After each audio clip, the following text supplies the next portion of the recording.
Што не так з важнымі сустрэчамі Лукашэнкі, куды ён павёз свайго малодшага сына Мікалая, а таксама чаго хоча апальны беларускі міністр і чаму раптам асмялеў муж Наталлі Эйсмант. Вітаем, сябры! Гэта наша Ніва, і зараз мы ўсё вам раскажам. Дзіўныя паводзіны Лукашэнкі працягваюцца. На выхадных у яго прайшлі трывожныя перамовы з Пуціним, прычым усе іх падрабязнасці трымаюцца ў сакрэце.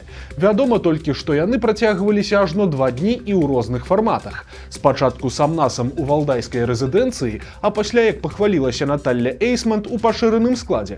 Вось толькі хто ўваходзіў у гэты пашыраны склад, у выніку так і не агучылі. І такая поўная сакрэтнасць стала нечаканым і галоўным вынікам гэтых перамоваў, бо па іх заканчэнні не было ані выхаду да прэсы, ані нейкага афіцыйнага падсумавання. На гэты раз не з'явілася нават звыклых абцякальных каментарыяў для прапаганды. Звычайна публікуюць, што абмяркоўваліся такія-сякія пытанні. Усё прайшло выдатна, і кепскі захад ніколі не разбурыць братэрства двух пажылых узурпатараў.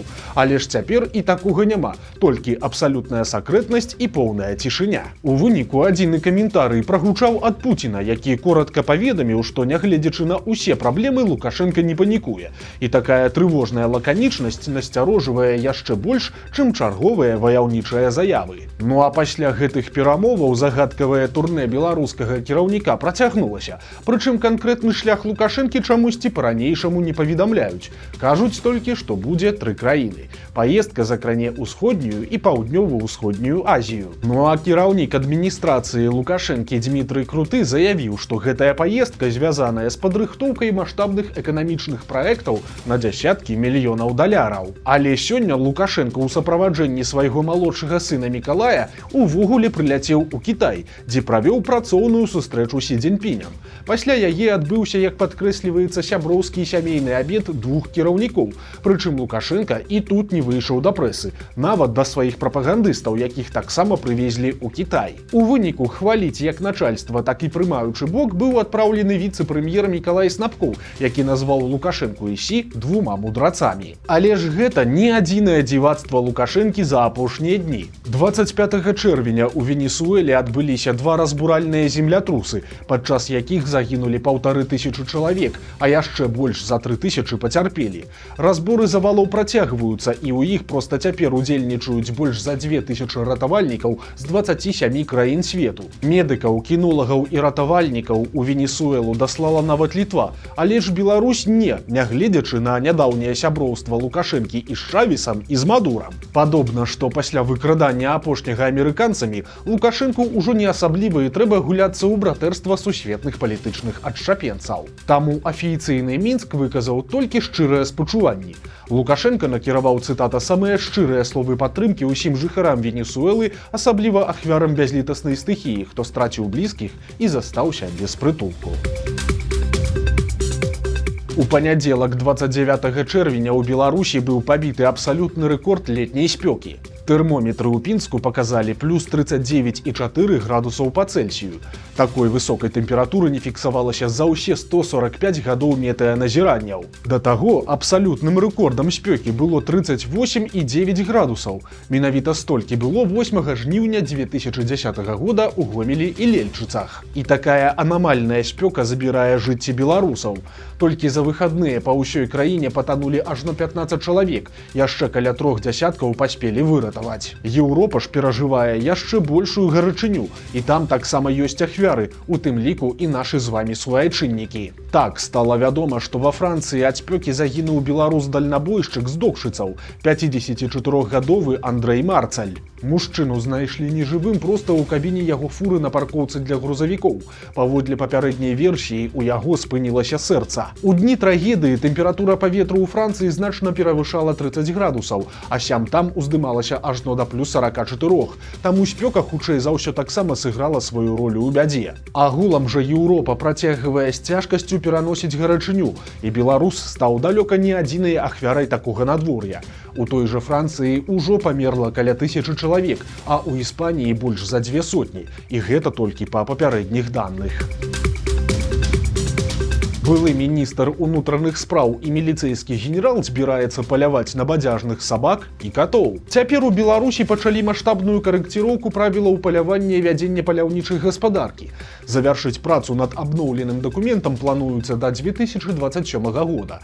Зараз ад усіх ахвотных паступіла каля сотні розных прапаноў. Адным з ключавых ініцыятараў зменаў выступае беларускае таварыства паляўнічых і рыбаловаў, якое накіравала каля 20 сваіх ідэй. Гэтае ведомства ўзначальвае былы міністр унутраных спраў Ігор Шуневіч, які цяпер хоча змяніць статус бяздомных сабак і катоў. Шуневіч не раскрывае падрабязнасці прапанаваных ім зменаў у правілы палявання на сабак і кошак, але расказаў, што бяздомныя сабакі часта збіваюцца ў зграі, пра што церпіць як дзікая прырода, так і сельская гаспадарка. Што менавіта Шуневіч збіраецца рабіць з сабакамі і катамі, не называецца, але, як вынікае з яго словаў, гэта будуць сур'ёзныя змены ў статусе бадзяжных жывёл і ў правілах палявання. Цікавыя падзеі адбываюцца з прыватным самалётам сям'і Лукашэнкі. Гаворка ідзе не пра яго афіцыйны вялікі авіялайнер, а пра бізнес-джет «Гольфстрым», якім звычайна карыстаюцца сыны Лукашэнкі Віктар і Дмітрый, а таксама іх жонкі. Вядома, што гэты самалёт Лукашэнкам падарыў нейкі алігарх, але які канкрэтна, невядома. Антон Матолька раней пісаў, што бізнес-джет быў падарункам расійскага бізнесмена Михаіла Гуцырыева, а журналісты партала «Тутбай» меркавалі, што самалёт мог быць перададзены ад беларускага мільянера Мікалая Вераб'я і яго бізнес-партнёра Аляксея Чульца. Але ў 2021 годзе самалёт трапіў пад санкцыі і быў перарэгістраваны ў Расіі. Цяпер жа гэты борт прайшоў новую рэгістрацыю ўжо ў Сан-Марына. Пасля гэтага кампаніяй-аператарам лукашэнкаўскага самалёта афіцыйна стала вельмі няпростая фірма. Гэта кампанія Falcon Lux, звязаная з Мустафой Эгеменам Шэнерам, уладальнікам мінскага H-казіно, які раней фігураваў у расследаванні БРЦ абмеркаваным адмыванні грошай. Казіно Шэнера з'яўлялася адным з самых прыбытковых у Беларусі, аднак расследавальнікі меркавалі, што яго маглі выкарыстоўваць для легалізацыі наяўных, атрыманых ад нелегальнага онлайн-гемблінга ў Еўропе.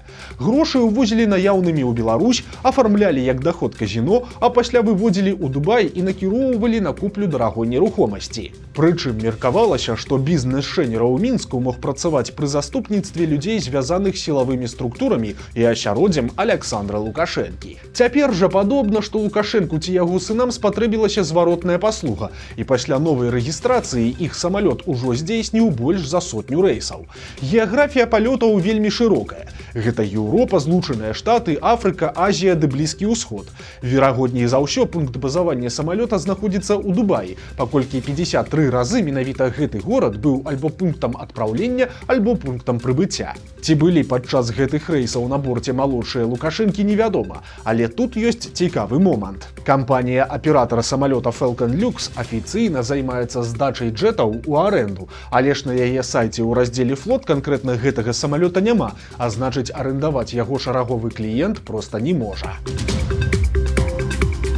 Якіх толькі рэзанансных крымінальных спраў у Беларусі за апошні час не было. Была справа малочная, цукровая, справа артапедаў і шмат якія яшчэ. А цяпер, падобна, будзе справа таксістаў. У суд накіравалі крыміналку супраць 11 чалавек, якіх вінавацяць у падатковым схематозе ў таксапарках, і агульная шкода перавысіла ажно 11 мільёнаў рублёў.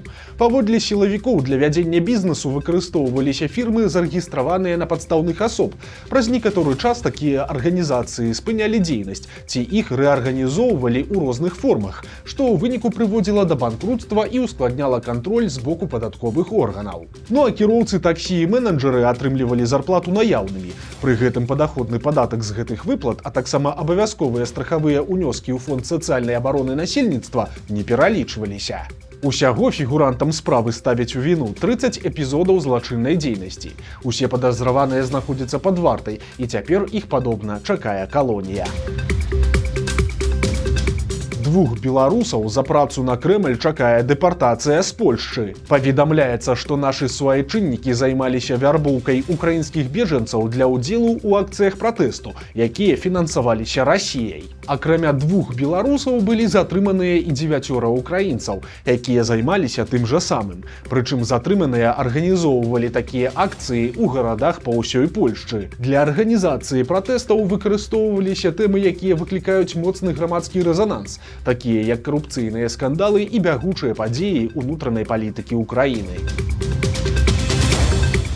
Калі украінскі ультыматум наконт рэтранслятораў вырашыўся адключэннем гэтых прылад і стала зразумела, што небяспека прайшла, сваю дзёрзкасць вырашылі паказаць адданыя лукашэнкаўцы. Не прамаўчаў і муж прэс-сакратаркі Лукашэнкі, кіраўнік БТ Іван Эйсмант, які па-хамску звярнуўся да Уладзіміра Зяленскага. Ён паўтарыў старую казку свайго начальніка, што за Украіну ваююць бандфарміраванні, мэта якіх увайсці ў Беларусь узброеным шляхам і скінуць уладу. А скончыў ён хамскімі пагрозамі, што на мяжы з Украінай хутка будуць стаяць не рэтрансляторы, а ядзерная зброя. Адзначым, што пакуль сітуацыя была напружанай, Эйсмант ціхенька маўчаў і такіх публічных выбрыкаў сабе не дазваляў. Польская разведка расказала пра непублічныя кантакты з лукашэнкаўцамі, а таксама назвала галоўную умову для нармалізацыі адносін. Падрабязнасці ў інтэрв'ю выданню Рэч Паспаліта паведаміў палкоўнік Павел Шота, кіраўнік агенцтва разведкі Польшчы. Ён падкрэсліў, што польскае ведамства цяпер мае наладжаныя і выразныя каналы сувязі з беларускімі спецслужбамі. Цытата: «Наш намер абмяркоўваць беларускім бокам усе пытанні, якія могуць спрыяць умацаванню нашай бяспекі. Унікальная роля разведкі заключаецца ў стварэнні надзейных каналаў сувязі там, дзе дыпламатычныя немагчымыя альбо ускладненыя. Выкарыстоўваючы каналы спецслужбаў, лепш сустракацца з прадстаўнікамі рэжыму Лукашэнкі, абмяркоўваць пытанні, атрымліваць карысць для Польшчы, чым бяздзейна назіраць, як Расія паглынае Беларусь». Канец цытаты. Кіраўнік агенцтва разведкі таксама паведаміў, што цяпер ключавым элементам дыялогу з Мінскам з'яўляецца выдача падазраванага ў забойстве польскага салдата Матэвуша Сітыка. Нагадаем, што гэтага памежніка забіў на мяжы адзін з нелегальных мігрантаў, які пасля уцёк назад у Беларусь. Палякі патрабавалі выдаць забойцу, але Мінск гэта праігнараваў. Павел Шота падкрэсліў, што без прагрэсу ў гэтым пытанні будзе складана зрабіць наступныя крокі па паляпшэнні польска-беларускіх адносін. Прыляцела па твары за песні пра Ісуса. У мінскім метро мужчына пабіў пенсіянерку, якая нярэдка спявае рэлігійныя песні ў пераходах і вагонах метрапалітэна. Нападнік разбіў жанчыне твар, а калі яго затрымалі, то ён патлумачыў, што яму не спадабалася, што спевы былі надта гучнымі. Цяпер нападніка хутчэй за ўсё будзе чакаць крымінальная справа за хуліганства. Дом сям'і Уладзіміра Караткевіча знаходзіцца ў жудасным стане. Сам дом быў пабудаваны дзядулем пісьменніка ў 1914 годзе. У ім для Уладзіміра быў адведзены асобны пакой, дзе ён часта сядзеў да ночы і працаваў. У інтэр'еры захаваліся яго любімая кушэтка і нават шпалеры. Сам Караткевіч прызнаваўся, што нідзе яму так добра не пісалася, як тут у Рагачове, за двума знакамітымі вокнамі ў сад. Менавіта ў Рагачове былі створаны альбо задуманы яго ключавыя творы, напрыклад, раман «Каласы пад сярпом тваім». Цяпер каля двара стаіць камень з напамінам пра пісьменніка, але ж сам дом паціху прыходзіць у заняпад. Раней абмяркоўвалася ідэя стварыць з яго дом-музей, але да рэалізацыі так і не дайшло. Вось такія навіны панядзелка. Падпісвайцеся на канал, стаўце лайкі альбо дызлайкі і выказвайце заўвагі ў каментарах. І, канешне, чытайце нашу Ніву, глядзіце нашу Ніву і любіце Беларусь. Да сустрэчы заўтра.